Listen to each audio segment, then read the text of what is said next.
All right, so for those of you who don't know, Kaiserreich is an alternate history mod for Hearts of Iron 4. It is a monstrous mod in terms of scope. It's been in the works for a long time. I think originally it was a Hearts of Iron 3 thing, right?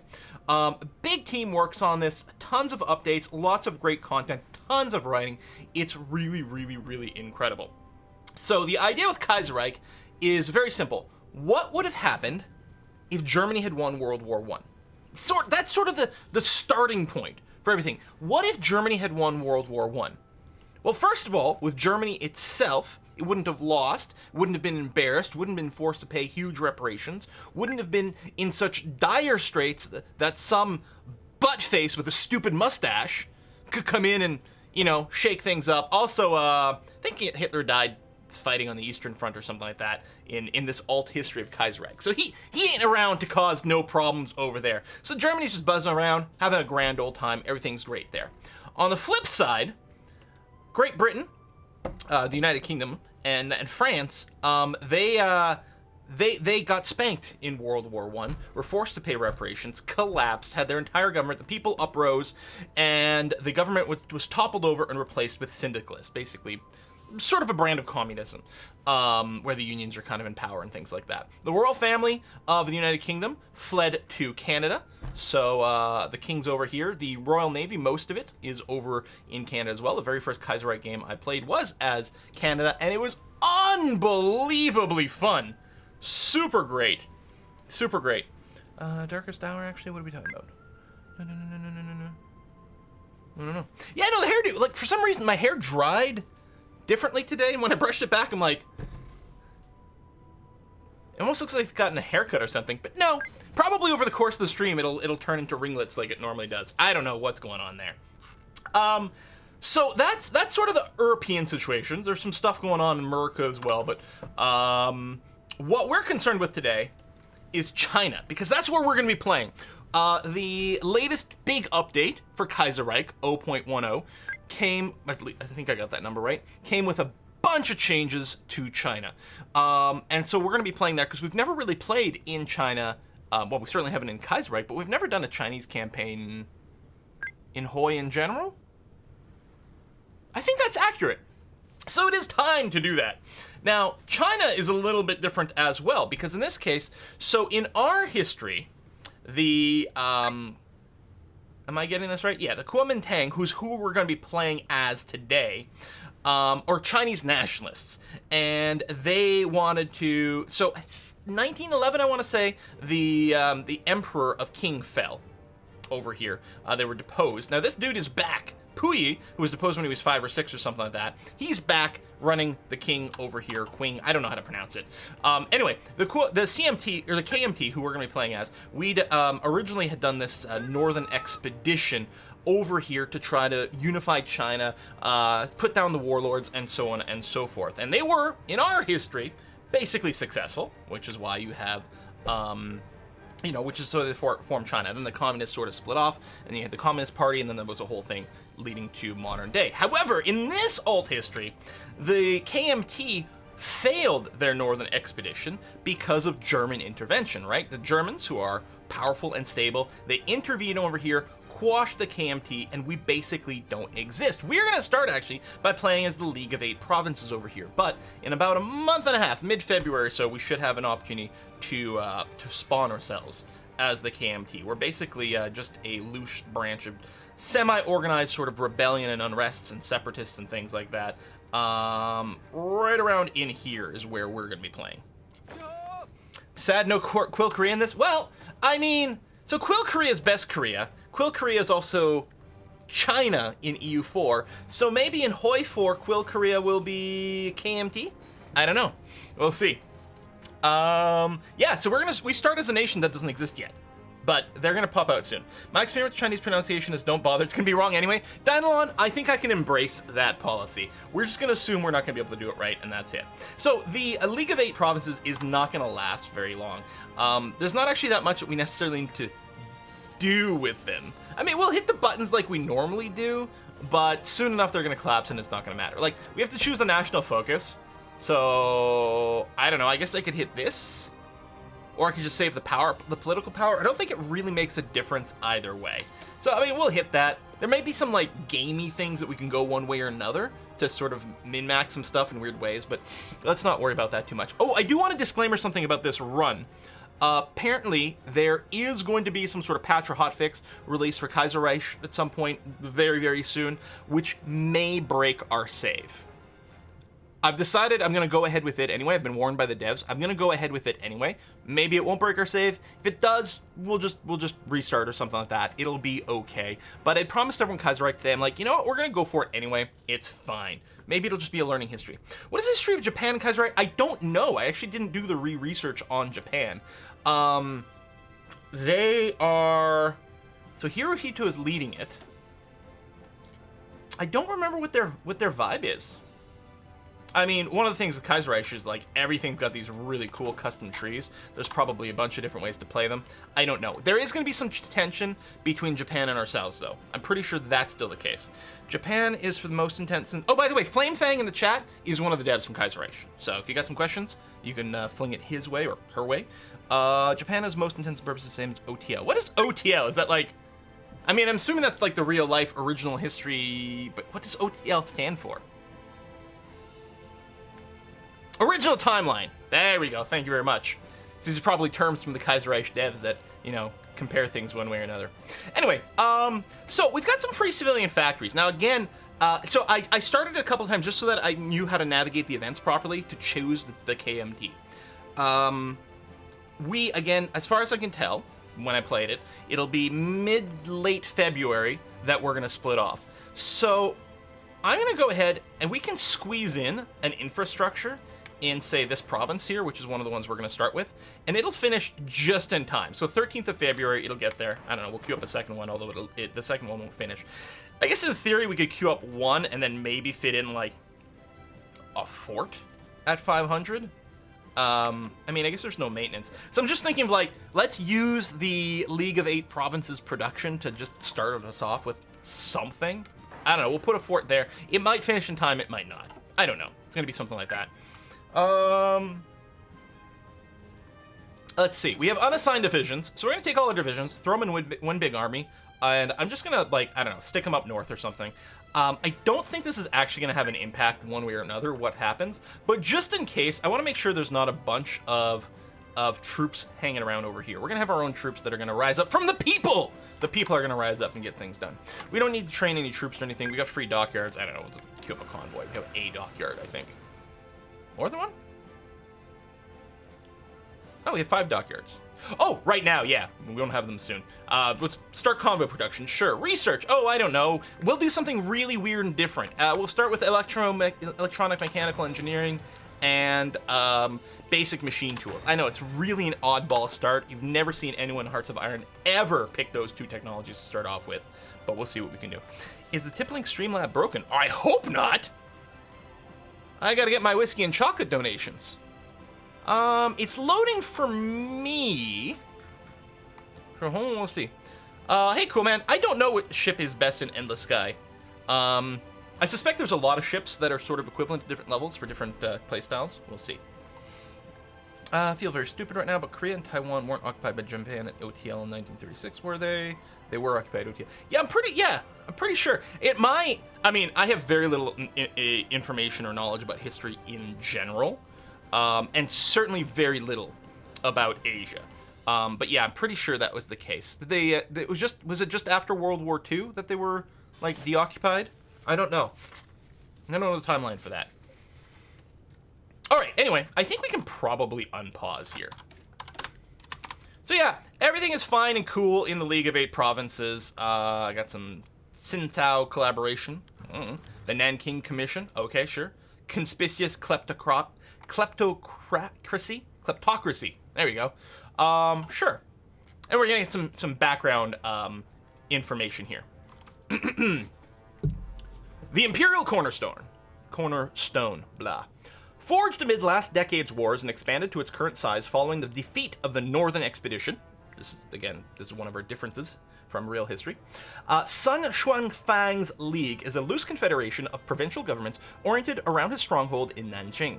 Though unified by its members' fear of a central government control, the League is nonetheless a cornerstone of the empire, buttressing Beijing against both external threats and internal challengers by virtue of shared heritage. This tenuous arrangement has brought years of peace and with them a relative prosperity. Foreign industrial methods have proven transformational, and Sun's armies now include several German-trained and equipped divisions at their core. The League Marshal has come to sit atop a vast bureaucratic pyramid, a position he is more than happy to keep, despite the cracks that have begun to appear at its base. German material aid, necessary to offset pressure from Beijing and the League's fractious southern members, has not served as a source of strength alone. German money trickles into every level of the League's hierarchy, feeding an already ingrained and unhealthy taste for corruption, with officials complicit in everything from embezzlement to stolen antiquities trade. This has gradually stoked the fires of popular discontent, increasingly harnessed by nationalistic agitators and fueled by the nationalist agitators. That's us! That's us, you guys! And fueled by the elusive remnants of the Kuomintang. Again, that's us. KMT. For all of Sun's efforts to draw the fragmented League together, it may be drifting all the further apart. Still, these domestic squabbles are outshone by the rising sun, which looms large in the east. Beset by internal conflicts, the League must rise to this challenge, or else risk annihilation. Briefings are available in the League's special mechanics, its relationships with the Germans, and internal politics. Hey, Dark Beholder! If you could have just whiskey or chocolate, which would it be? Dark Beholder asking the hard questions.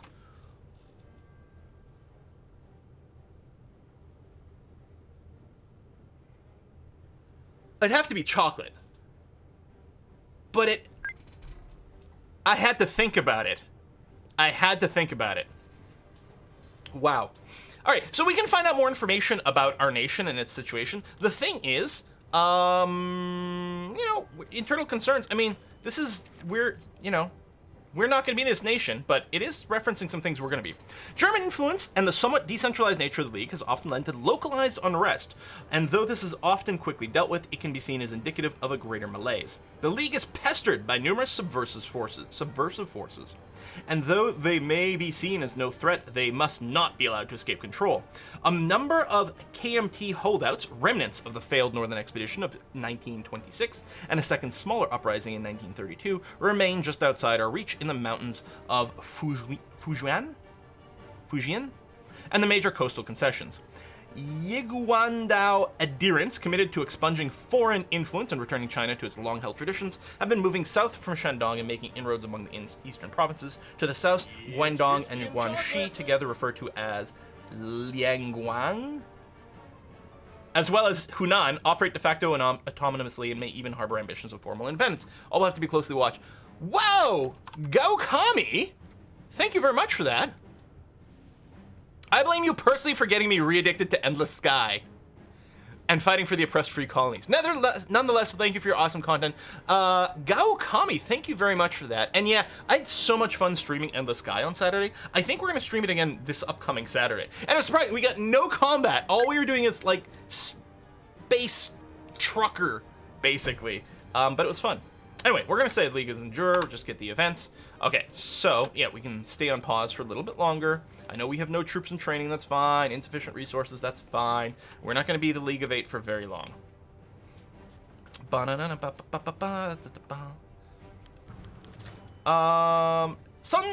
Xuanfang meets with governors. League Marshal Sun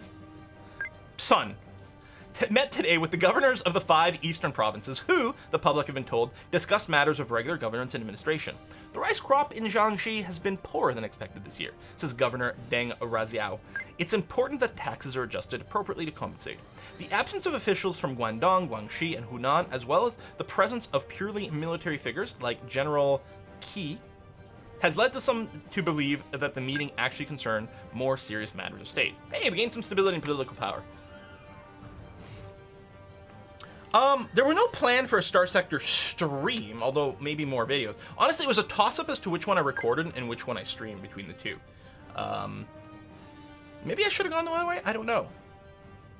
I do want to play more of each, although I do have to also make sure I'm recording some EU4 and some RimWorld.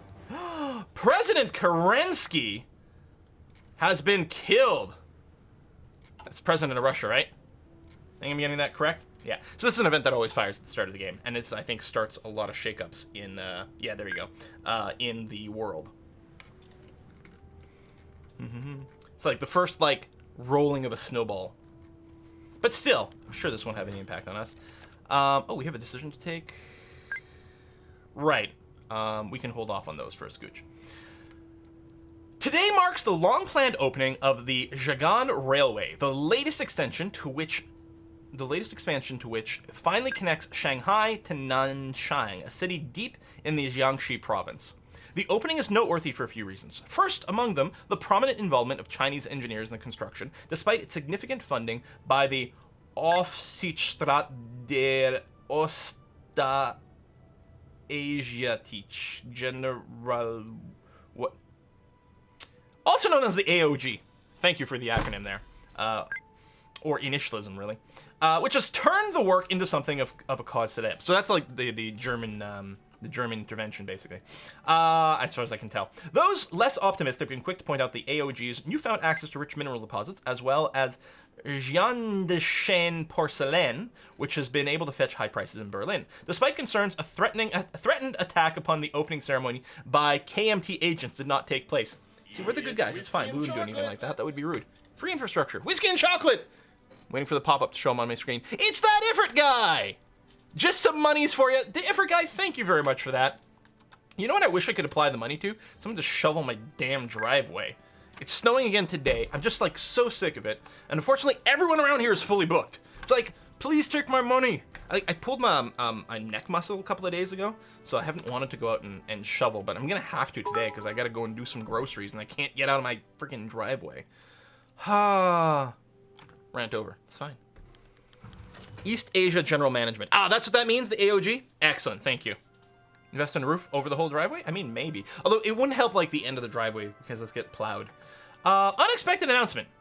Late this morning, to the surprise of many, the AOG publicly announced its plans to purchase and consolidate a number of eastern railways on behalf of the... You know, I thought the Chinese names would be hard to say. Turns out, like, German is the boss level of pronunciation for me here. The Shantung Eisenbahn Gesellschaft. I know that Bahn is like station. I don't know the rest. One of its component concerns. Among them is the new Zhejiang Railway. The AOG already possesses controlling shares in a number of lines across eastern China, several of which it directly financed. But this dashes the hope of those who believe the new railway might represent a more equal future for Germans and Chinese. While Chinese management will be permitted to remain, they will now answer to a German directory board. Though scarcely admitted to the public, few authorities in the League seem to have been forewarned of this development, and the police response to protests have been slower than normal. An unpleasant surprise. Thought the KMT was the right-wing party? So in history, no, Truth Cork, you're not off. In history, the KMT originally had both a left-wing and a right-wing within itself. And here in Kaiserreich, you can actually play as either the right-wing or left-wing KMT, depending on how you get there. With us splitting away from the League of 8 Provinces, we will be a left-wing KMT. So it'll be Chinese nationalist with a socialist bent that potentially could go all the way to syndicalist or totalist or something like that. I don't know. So you get a national spirit, sporadic unrest. By the way, there's going to be a fair number of pop-ups and reading early on because it's setting the stage. It's telling you the story of what's happening here in our wee little nation, the League of 8 Provinces. Unrest spreads. Unsurprisingly, the consolidation of the Central China Railway under AOG management has met with widespread criticism. Intellectuals have condemned the move in domestic papers, followed by prominent Anglo-American publications out of Shanghai and echoed by syndicalist party periodicals found on factory floors. More troubling, however, the news has spread rapidly by word of mouth and has grown all the more outrageous and fantastical in the process. Tales now describe extensive webs of conspiracy, disappearances of outspoken individuals, and the supposed transfer of millions of yuan into the League Marshal's own pockets. The public's reaction has been predictably furious, and protests have already spread from Zhejiang to Jiangxi to the major coastal cities, including the foreign settlements. Do peasants have nothing better to do? we start a petition called World War III, World War II, Electric Boogaloo? That would be a little awkward, but sure. Na na na na na na. Oh, Santa, you got the Civil War started? Yeah. Should pronounce the Chinese names as if they were German? It would be funny to, like, use a really weird accent on top of things. I mean, I guess my accent's already pretty weird. Attacks on Ferengis. Beginning with assaults on prominent German citizens and having grown to become virtually indiscriminate, attacks on Ferengis by emboldened patriotic citizens are spreading like wildfire. The German consulate in Nanjing has advised the Kaiser's subjects to arm themselves and travel only when necessary. The consulates of most other nationalities may soon follow suit. The impact of these attacks on business and investment remains to be seen, but recent history suggests the Shanghai Stock Exchange will not remain unaffected. Troubling. Lose some stability and manpower. Oh, UFO, you missed our whole recap of the alt history. But for those of you who didn't catch it, just very briefly, Kaiserreich mod, the core principle of it is what if Germany had won World War I? And then everything since then changes. Boycotts and Beijing. Talk of a boycott on German goods, again, lots of reading early on, has accompanied growing protests throughout eastern China, provoked by an assortment